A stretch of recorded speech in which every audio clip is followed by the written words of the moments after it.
Assalamualaikum warahmatullahi wabarakatuh. Hari ini kita akan belajar mengenai materi kelas 11 KD 3.1 menganalisis konsep dan metode perhitungan pendapatan nasional. Mohon maaf, saya menggunakan ballpoint biasa ya, bukan spidol, karena tadi dicari spidolnya nggak ketemu. Semoga nanti tidak menjadi kendala, tulisan saya bisa tetap dibaca. Hari ini kita akan membahas mengenai pengertian pendapatan nasional dan manfaat pendapatan nasional dulu. Ya, di KD 3.1 ini kita fokus ke materi pendapatan nasional. Ya. Pendapatan nasional. Apa itu pendapatan nasional? Ya, sebelum kita membahas pengertiannya, tujuan setiap negara adalah menyejahterakan rakyatnya. Ya, jadi setiap negara itu mempunyai keinginan rakyatnya sejahtera. Nah, tujuan ini dapat dicapai dengan melaksanakan pembangunan ekonomi. Pembangunan ekonomi itu sendiri bisa dianggap berhasil jika terdapat peningkatan kesejahteraan rakyat yang merata. Nah, untuk mengetahui tingkat kesejahteraan tersebut bisa dilihat dari tingkat pendapatan nasional itu. Biasanya, jika pendapatan nasional terus meningkat, dapat dikatakan masyarakat lebih sejahtera daripada kondisi sebelumnya. Namun, perlu juga dilihat bagaimana distribusi pendapatan nasional tersebut.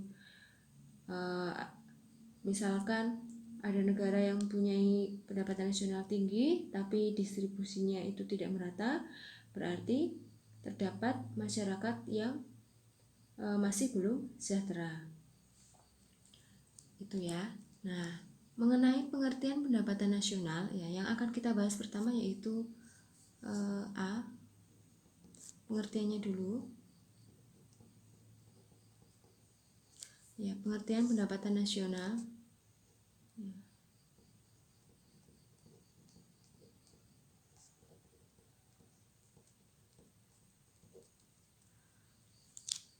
Ya. Banyak pakar ekonomi mendefinisikan mengenai pendapatan nasional, tapi di sini saya akan menyimpulkan satu definisi saja yang simpel. Ya, jadi pengertian pendapatan nasional saya simpulkan yaitu nilai barang dan jasa yang diproduksi oleh suatu negara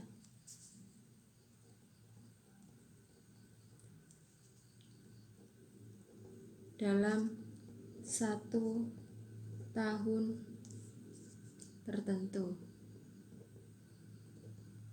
Ya, jadi saya simpulkan pengertian pendapatan nasional itu adalah nilai barang dan jasa yang diproduksi suatu negara dalam satu tertentu.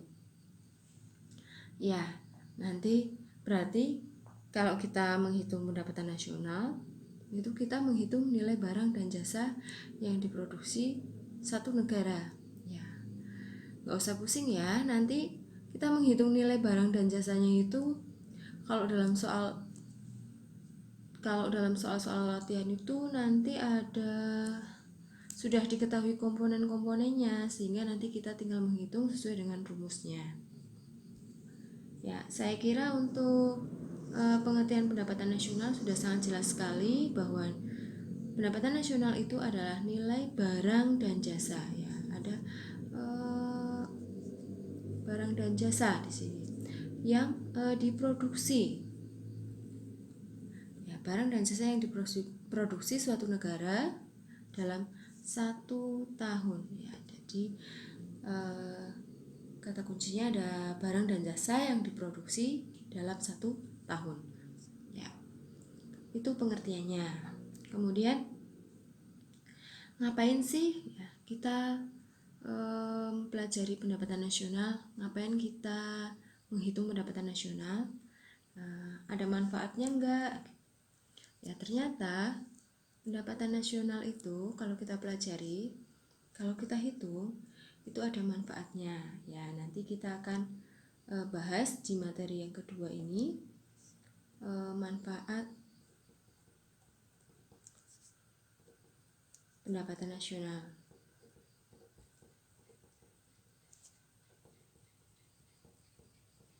Ya, jadi untuk apa sih kita menghitung pendapatan nasional? Nah, di antaranya manfaatnya yang pertama adalah untuk menilai prestasi ekonomi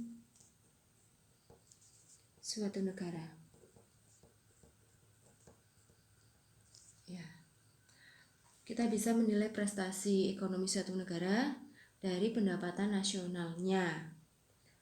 Ya, sebuah negara yang mempunyai pendapatan nasional tinggi tentu saja berarti mempunyai prestasi ekonomi. Begitu juga dengan sebaliknya, misalkan pendapatan nasional negara tersebut itu rendah, berarti negara tersebut tidak mencapai prestasi ekonomi. Kemudian yang kedua, menilai perkembangan ekonomi suatu negara.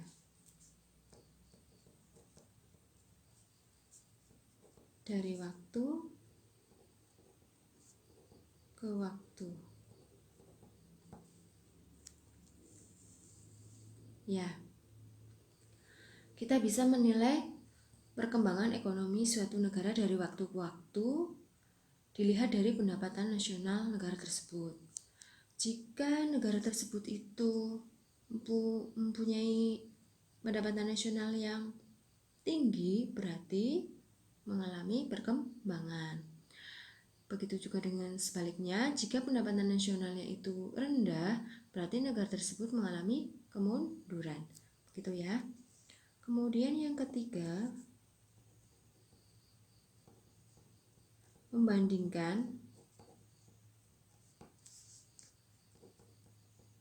perekonomian dengan negara lain.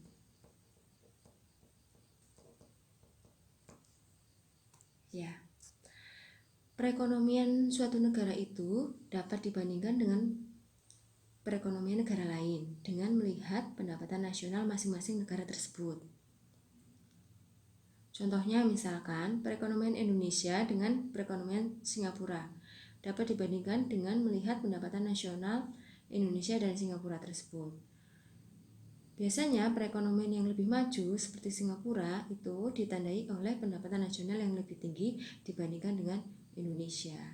Ya, jadi negara yang mempunyai pendapatan nasional yang lebih tinggi berarti mempunyai perekonomian yang lebih maju. Begitu juga dengan sebaliknya. Kemudian manfaat pendapatan nasional yang keempat yaitu mengetahui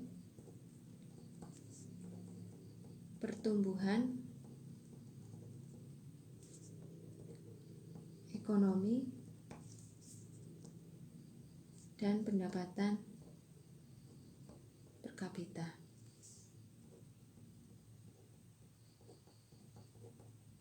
Ya. Manfaat pendapatan nasional yang keempat yaitu mengetahui pertumbuhan ekonomi dan pendapatan per kapita. Ya. Dari pendapatan nasional dapat diketahui ukuran perekonomian lainnya yaitu pertumbuhan ekonomi. Ya, jadi pendapatan nasional yang tinggi berarti negara tersebut mempunyai atau mengalami pertumbuhan ekonomi. Nah, dari pendapatan nasional ini juga kita bisa menghitung pendapatan per kapita ya. Ya, untuk mengenai materi pendapatan per kapita ini nanti akan kita bahas di video berikutnya. Sebenarnya kita bahas sekilas saja dulu di sini. Ya, dari pendapatan nasional, ya, pendapatan nasional itu pendapatannya satu negara nasional. Nah, kalau pendapatan per kapita itu pendapatannya per orang. Jadi menghitungnya, ya, kita bahas sekilas dulu ya. Menghitungnya pendapatan per kapita itu pendapatan per kapita itu pendapatan nasional dibagi dengan jumlah penduduk. Jadi diketahui pendapatannya per orang tersebut itu berapa. Nah, otomatis kalau pendapatan nasionalnya itu tinggi, jumlah penduduknya itu sedikit, berarti nanti pendapatan per kapitanya bisa tinggi. Itu juga dengan sebaliknya. Itu dulu ya materi hari ini mengenai manfaat pendapatan nasional, yaitu ada 4. Yang pertama, menilai prestasi ekonomi suatu negara. Jadi pendapatan nasionalnya tinggi berarti berprestasi, kalau rendah berarti tidak berprestasi. Kemudian menilai perkembangan ekonomi suatu negara dari waktu ke waktu. Kalau pendapatan nasionalnya sekarang itu naik, berarti negara tersebut mengalami perkembangan ekonomi. Kalau turun berarti mengalami kemunduran. Kemudian membandingkan perekonomian dengan negara lain. Jika suatu negara itu mempunyai pendapatan nasional lebih tinggi, berarti lebih maju. Kalau lebih rendah, berarti lebih tidak maju, gitu ya. Kemudian mengetahui pertumbuhan ekonomi dan pendapatan per kapita. Ya, kalau pendapatan nasionalnya itu tinggi, berarti mengalami pertumbuhan ekonomi. Nah, dari pendapatan nasional kita bisa menghitung pendapatan per kapita ya. Untuk mengenai pendapatan per kapita itu kita akan bahas di video berikutnya. Ya, itu dulu materi hari ini mengenai pengertian pendapatan nasional dan manfaat pendapatan nasional. Semoga bisa membantu, bisa diterima dengan jelas. Jika ada yang tidak jelas bisa komen. Sampai di sini dulu saya akhiri. Assalamualaikum warahmatullahi wabarakatuh.